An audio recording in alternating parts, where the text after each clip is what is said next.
Alright. Faulty fuel lever. Where would you be?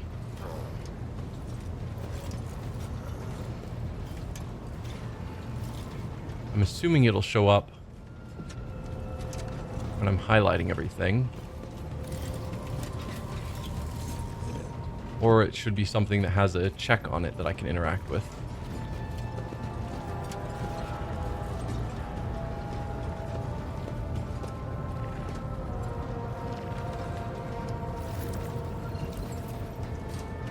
Not that.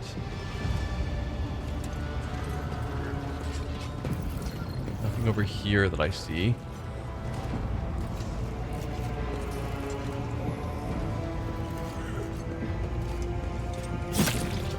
Can you stop cutting yourself? I'm getting blood all over my deck. Nothing here. Ah, it's here. Corrupted servitor. Well, that's probably part of the problem. Well, let's activate the control panel. Fuel systems analysis in progress. Status diagnosing. Result no failure detected. System operational.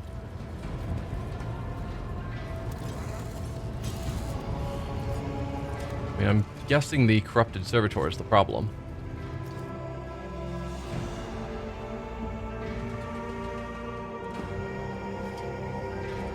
Did that fix it? Guess so.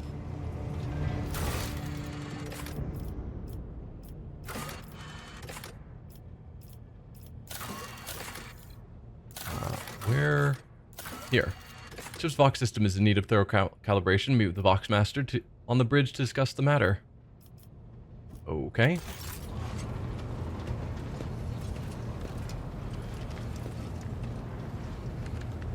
We want our ship fully functioning.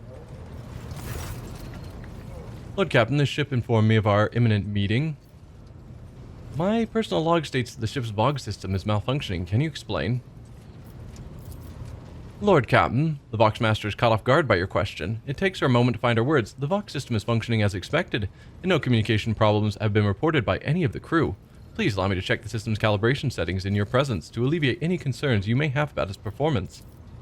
The Vox Master's thin fingers dart between hundreds of wires and cables on the control panel, flipping switches and turning dials. She issues commands and methodically checks the lines of communication with the crew on every deck. At last, accompanied by the sound of static, the crackling of the Vox, and the flickering of signaling lights, the dance of her hands concludes. All finished, Lord Captain. No issues detected. The system is working as expected. She studies your face as she awaits your response.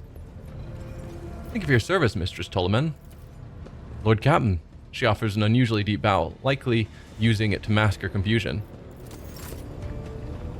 Okay. The Forgotten Twin system is of particular interest to the rogue trader. That's the next step of critical tasks. Go to the Forgotten Twins. Okay, sure. What is on contracts? Okay, we could give the Xenotech to Vladimir Tokara, which I have been considering but holding off from doing, because I don't really like him. Though the +3 profit factor is a thing. Okay, now we will need to go to the officer's deck, which is apparently not here. No, we are not wanting our captain's quarters.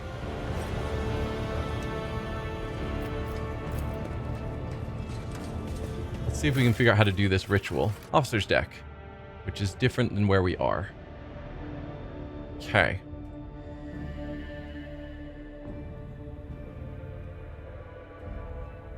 I kept wondering why this ritual never showed up as a thing.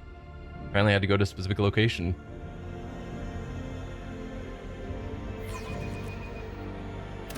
And I think we selected the ritual for a warp jump.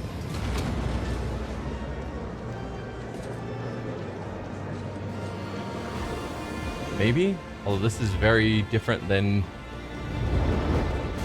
what I would consider a warp jump. Kibellah stands out clearly from the officers in attendance, both for her favoring the full regalia of a member of the blood-spun web over formal attire and for the empty space around her. The other attendees are keeping their distance, as if an air of mortal danger repels them from your companion. That's fair. Danrock, whose keen, worried gaze is locked on Kibellah and whose mouth is stretched in the most courteous of smiles, gives you a hurried bow. Your lordship. Dom Ignatius, you are here. Kibellah sounds neither excited nor solemn. Her tone is indifferent as her fearsome metal claws clutch a slice of fruit from one of the plates. So you found a delicacy that is to your liking. How did you like the ceremonies on the upper decks? How are you? How are you? I feel wrong. Strange people, strange sounds and gestures. Kibellah lets out a sharp breath, her gaze becoming vacant and her hand reaches for the table knife. I am losing myself in this whirlpool. Grasping the knife, she begins to carve lines right into the expensive wooden tabletop. Please don't.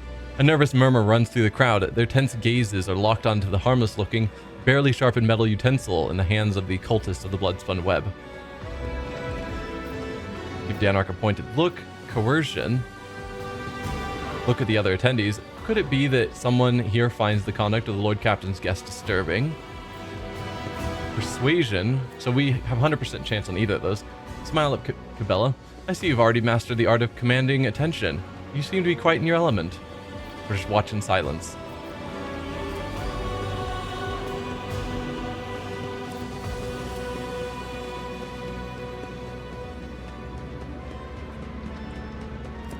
I'm gonna go with the persuasion option. It feels more befitting of us.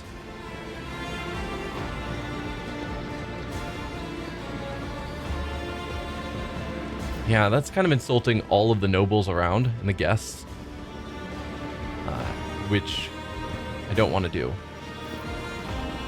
I see you have already mastered the art of commanding attention. You seem quite in your element. She blinks in surprise and looks up at you. She glances back and forth, seemingly privy to the meaning of your words, and then her clear, genuine laughter fills the room, startling everyone around her. I suppose that's true, Dom Ignatius. I will not fluster your subjects further. Kibellah glances at the maze she has inscribed and sighs. Whenever I lose my thread, whenever I'm forced astray by the outside world, I return to the labyrinth. It has all the answers. My meditation helps. In finding my way out, I regain myself and praise the righteousness of serving the Undying One. And we now have the option to gesture at the spinner's mask and regalia. Your choice of attire is not customary for such gatherings. There's no need to point that out. I think she's aware of that. I see you found a delicacy that is to your liking.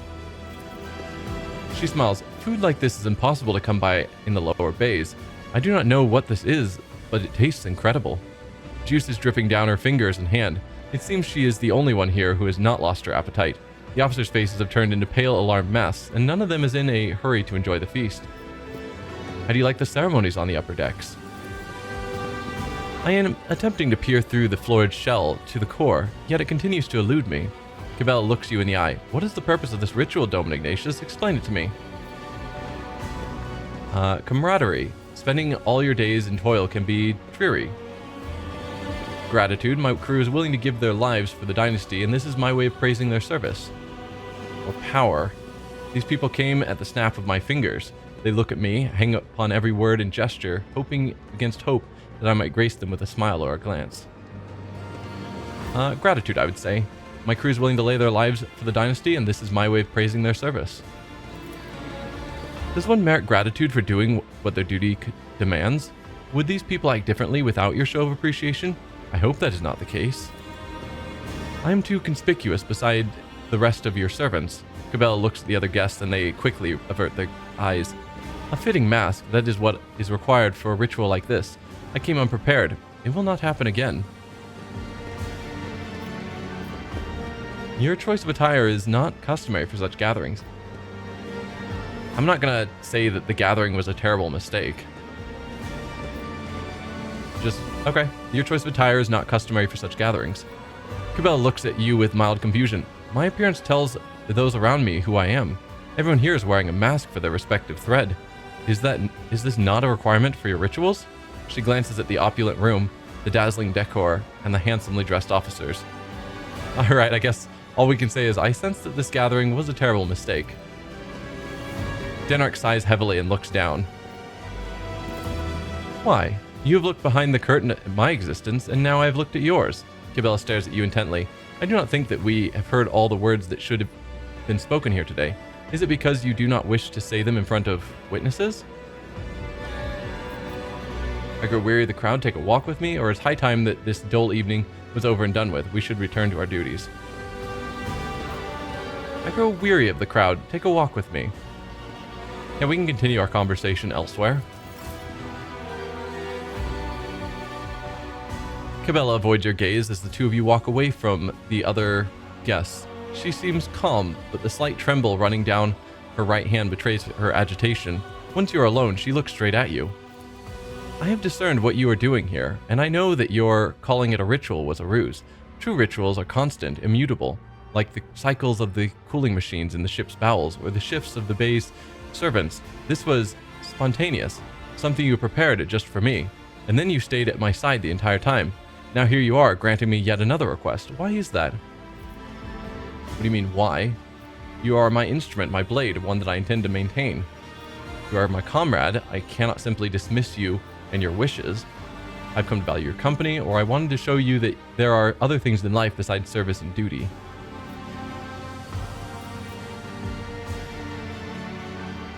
I mean, she might like number two, but it feels like a very harsh statement that I don't necessarily agree with. I might just start with, what do you mean, why? There's no place for idle benevolence, neither along your thread nor along mine. Kibellah's eyes seem almost to glow in the dark, yet you offer me attention and privileges that are both undeserved and unnecessary. Why?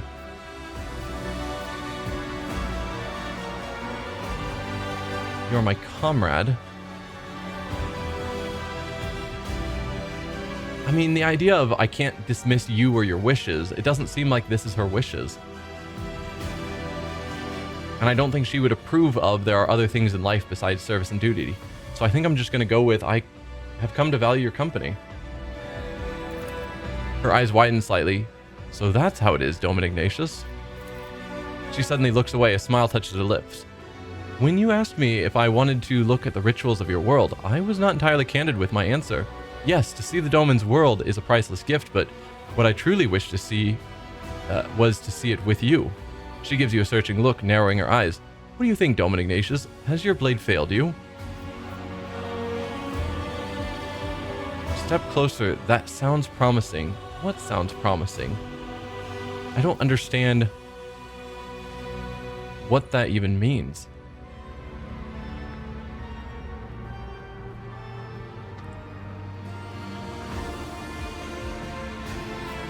Unless it's talking about the I truly wished was to see it with you, and then me claiming that sounds promising.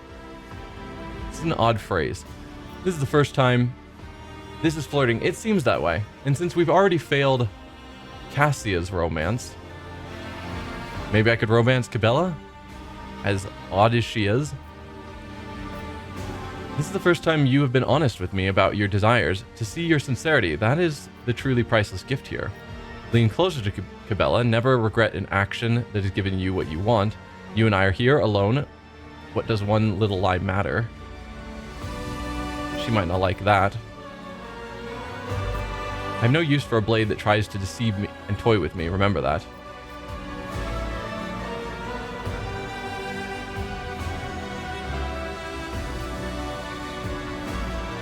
Probably one or two.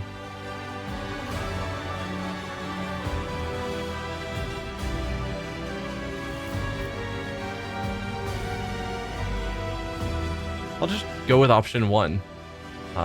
Sounds promising. Kibellah's lips stretch into a smile. She slowly places a hand on your shoulder. I share your anticipation, Domin Ignatius. We could go straight to kissing. Okay. I want to stay with you somewhere private. Or thank you for this evening. I hope it will not be the last. I didn't even know that Kibellah was a romance option. I guess let's go for a kiss.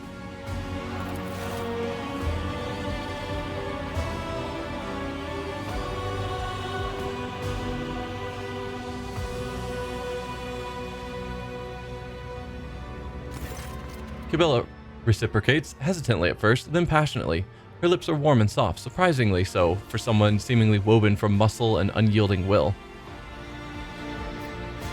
I want to stay with you somewhere private.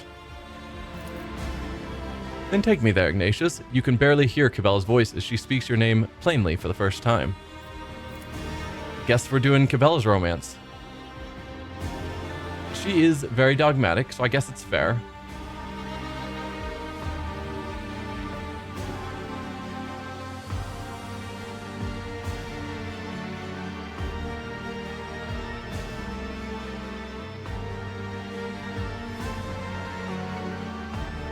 Prepare to cut? I don't think they're going to show anything. Yeah.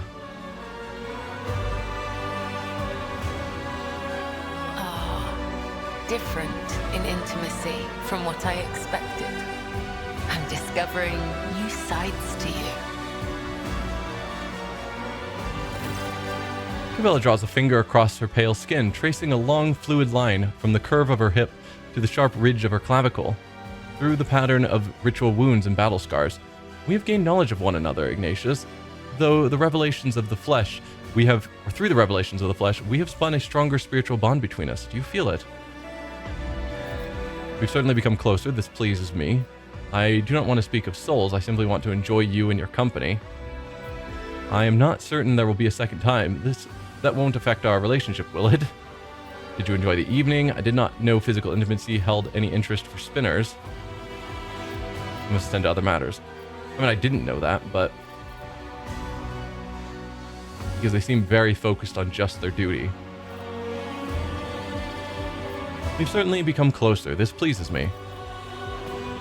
I believe this is but the first of many revelations we will receive. She stretches languidly on the bed. Each new encounter promises the opportunity to know you better and to reveal myself to you. We will explore our bodies and souls to attain total unity. Did you enjoy this evening? Kibellah's eyes drift closed. Yes, it was a new sensation. Every moment with you was replete with meaning. Empty lust would not grant such depth of feeling. I did not know physical intimacy held any interest for spinners. The blood-spun web does not encourage the pleasures of the flesh, but nor does it forbid them. A spinner is free to enjoy carnal love, but what draws them to it is usually curiosity rather than passion, or a special feeling, a sacred feeling, that must not be sacrificed to... that is a word I don't know. Ascesis? Who knows? I must attend to other matters. And I must spend some time alone. I must traverse the labyrinth with new knowledge of us.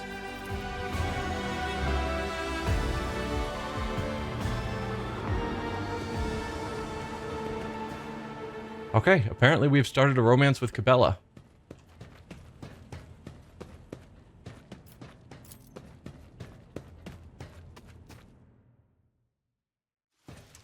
And now we are ready to head back out.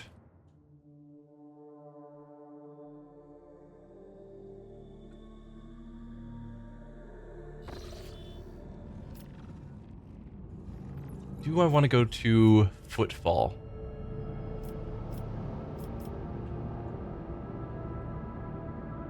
Where is the twins? Is this the twins they have talked about? I suppose so. Save the Eldari survivors, visit the Forgotten Twin star system. The only paths we have found to get out here are deadly. So that's going to be a thing to try and get out there.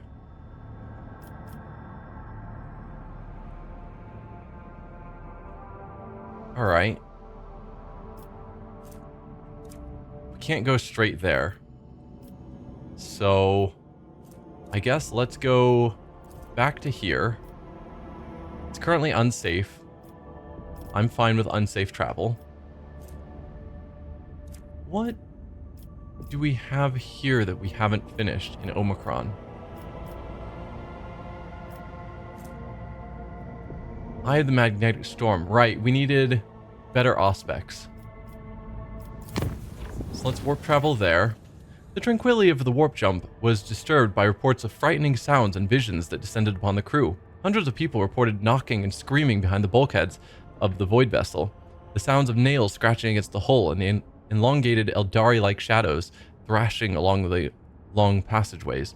The phenomena were most prominent in the far corner of the officer's deck, where the new Lord Captain's companion, named Irlet, had made her home. The ship left the hostile Imperium and returned to real space. So people are freaked out by Irlet being on the ship during the warp jump.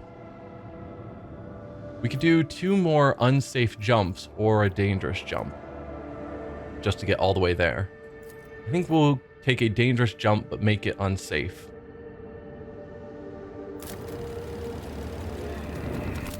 And then warp travel. That'll get us all the way to Furabundus. My apologies, Lord Captain. The enforcers report that your pet Eldari is in a foul mood and is moving toward the Captain's bridge. We didn't dare to stop her, but I expect that you have difficult conversations ahead of you. That's fine. We were hoping to learn more about her, but she was kind of shutting us down, so if now she wants to talk, then so be it, I suppose.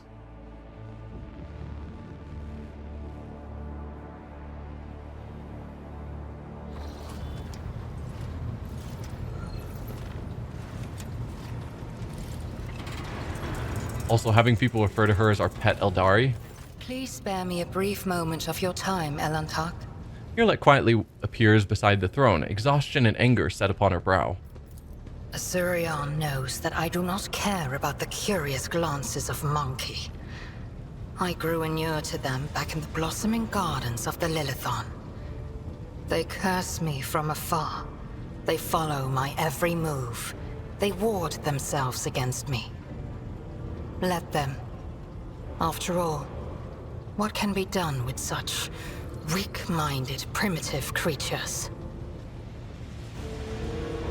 Still waiting to hear why you're here. So far, all you've done is just insult my crew. And still, one monkey stunt has caused the cup of my patience to spill over. She dared to approach me, to speak to me, and touching my hand, she suggested that we withdraw somewhere private. She wanted Morag. The mere memory of it stirs up a tempest in my soul. Irlet touches the spirit stone, and her face twists with genuine disgust. So, one human approached her wanting to get more intimate. Was it Jai? I'm guessing it was Jai. Just tossing it out there. Fraternizing with a xenos, unspeakable heresy. Show me to this mad woman, I shall see that she is suitably punished. Were you truly so offended by it? My people have behaved contemptibly, and I apologize for it. I wouldn't mind going somewhere private with you either. You just like how my people behave. Try to spend your time somewhere more out of the way.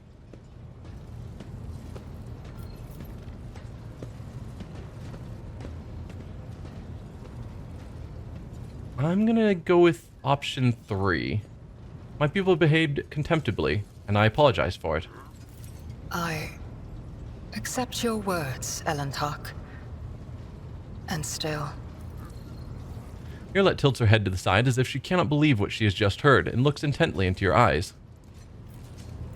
Try to imagine, Elantak, being lusted after by a wild beast. It is foul, disgusting, so vile that it makes your very soul shudder. Irlet is so overwhelmed with emotion that her body starts to tremble. So I don't have a chance either then. I'm also repelled by the thought of a human desiring an Eldari. So definitely this looks like if there's a romance option with her, this is where it starts. But I'm not thinking that this is the playthrough to romance an Eldari.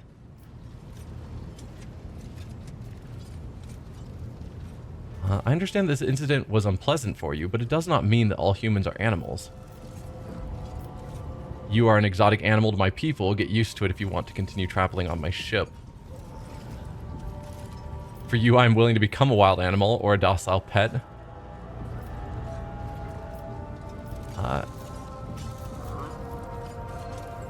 I understand this incident was unpleasant for you, but it does not mean that all humans are animals. No. Your kind's simple souls and narrow minds are the root of all these flaws. Narrow minds and simple souls. Every day, I feel as if I am caught in a trap, surrounded by a pack of wild animals. I am prepared to pay this price to find my kin, but everything has its limit. Perhaps you would stop insulting the human race at every turn. I do not think you fully understand human thoughts and actions. It will take time, but I can help you make sense of them. I'll speak to my subjects. You will not be bothered again.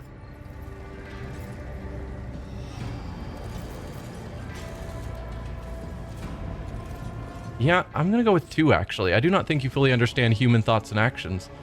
It will take time, but I can help you make sense of them. Try and help her better understand the crew rather than immediately being insulting. Rather than just telling the crew, like, hey, don't bother her. I think helping her...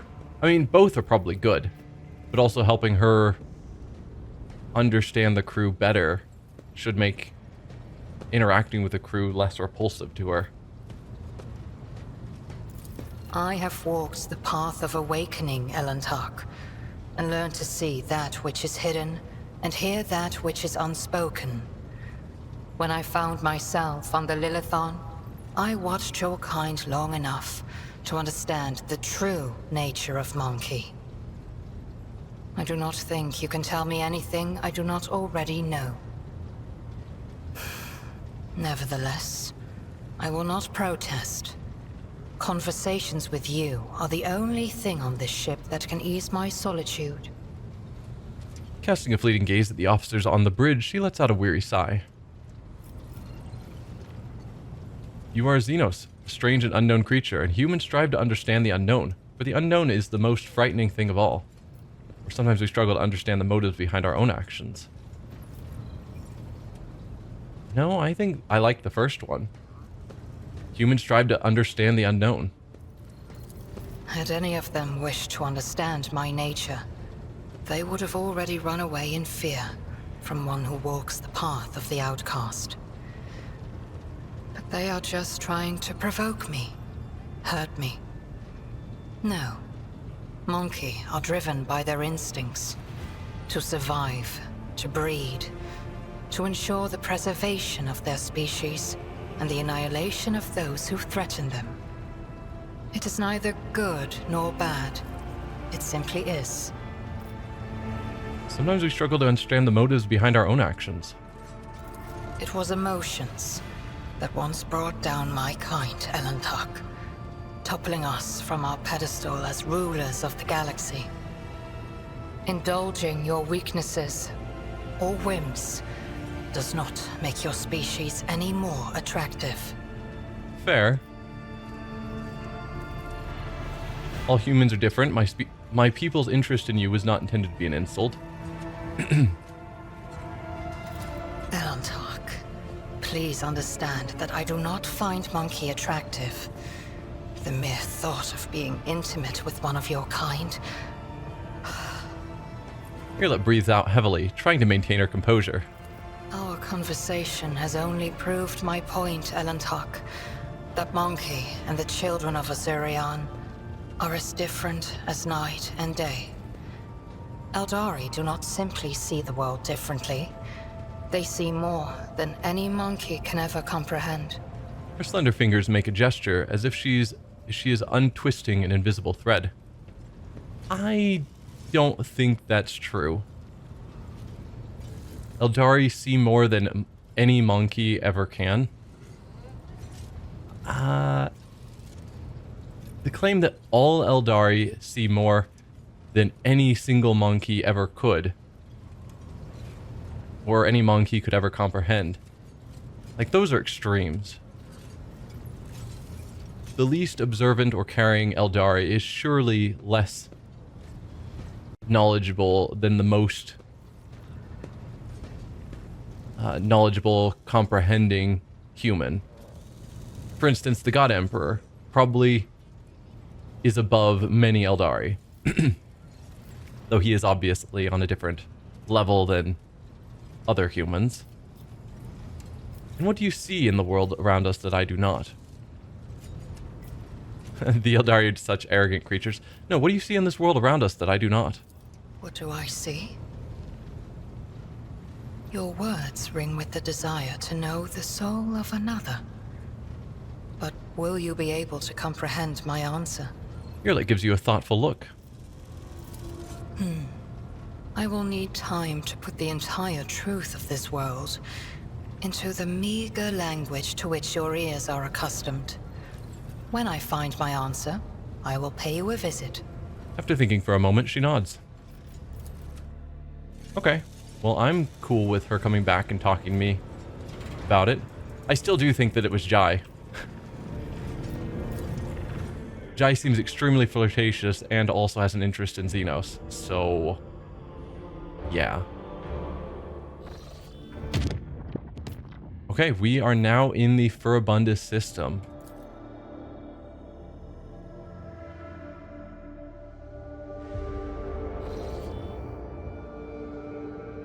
However, we are also at the end of my streaming time, so I think we will just dock here at Footfall.